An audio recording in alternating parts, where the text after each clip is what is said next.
one thing Trump's victory makes clear, it's that a large portion of the electorate was fed up with lax immigration policy, shaped and enacted by an administration that at times seemed to care more about reversing Trump's positions than stopping the flow of illegal immigrants. That policy resulted in a wave of illegal immigration that stressed social services, imperiled public safety, and impacted the lives of the working class, much more than those of the sheltered elite. More than anything, the Trump voters were tired of being accused of being xenophobic when they complained about any of this, or tried to remind the government that illegal immigration is not the same as legal immigration. So that might explain why Trump won such a large percentage of the Latino vote, which kind of makes sense. Why would people who earn the right to be here the hard way automatically support those who cut in line?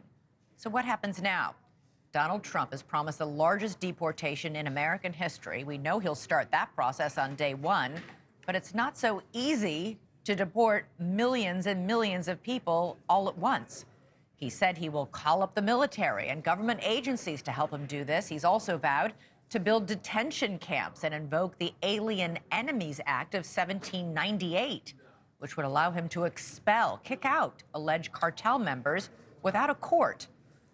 Trump doubled down on his immigration policies throughout his campaign and during his victory speech last night. And on day one, we will begin the largest domestic deportation operation in American history. We're going to fix our borders. We're going to fix everything about our country. And we made history for a reason tonight, and the reason is going to be just that.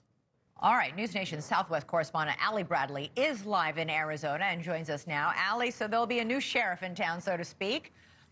When do you think we'll start to hear more specifics on how he's going to conduct this roundup and deportation? In the next coming days or weeks, or not until he gets into office?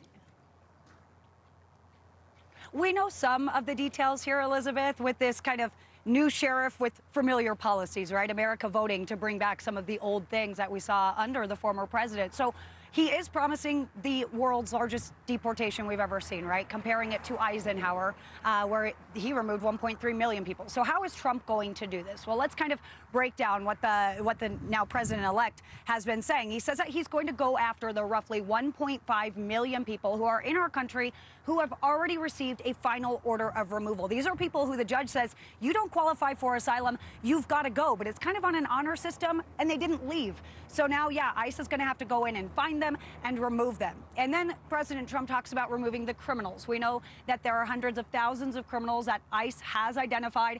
They'll go after those individuals. Now, we also know that the president is on board with removing temporary protective status for some migrants, specifically migrants in Ohio from Haiti. He's saying he will remove that status. We know Senator Vance is also behind the president in kind of getting rid of that due process that these migrants do have that have a court date, because a lot of these individuals got NTAs, right? 2 to 6 years out that they're going to be in court for their asylum proceedings. Well, Trump and Vance are saying we're going to get rid of that. We're going to kind of use executive action to overrun that executive order, that due process, rather. So we can expect to see that happening when it comes to these deportations. Now, Trump says he's also going to lean very heavily on local law enforcement. We just talked to Sheriff Daniels here in Cochise County.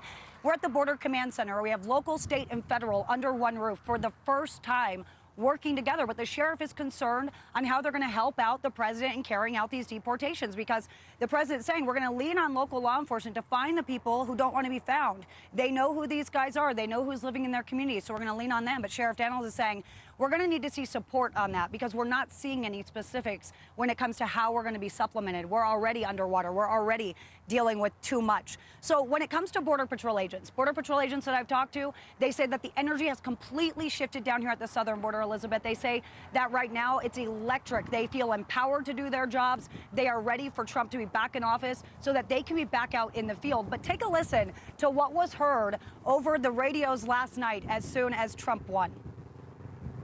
Kamala, you're fired. Get out of here. You're fired. All All right, so Trump says he's going to hire 10,000 additional agents. Elizabeth, important for America to understand this because Bush, those hires that he hired after 9/11, they are up for retirement over the next couple of years. 8,000 to 10,000 people are going to need to be hired. So he's saying that, kind of promising that, but it's going to be necessary for him to hire those agents. Thanks so much for watching. Go to joinnn.com to find NewsNation on your television provider. And don't forget to click the red subscribe button below to get more of NewsNation's fact-driven, unbiased coverage.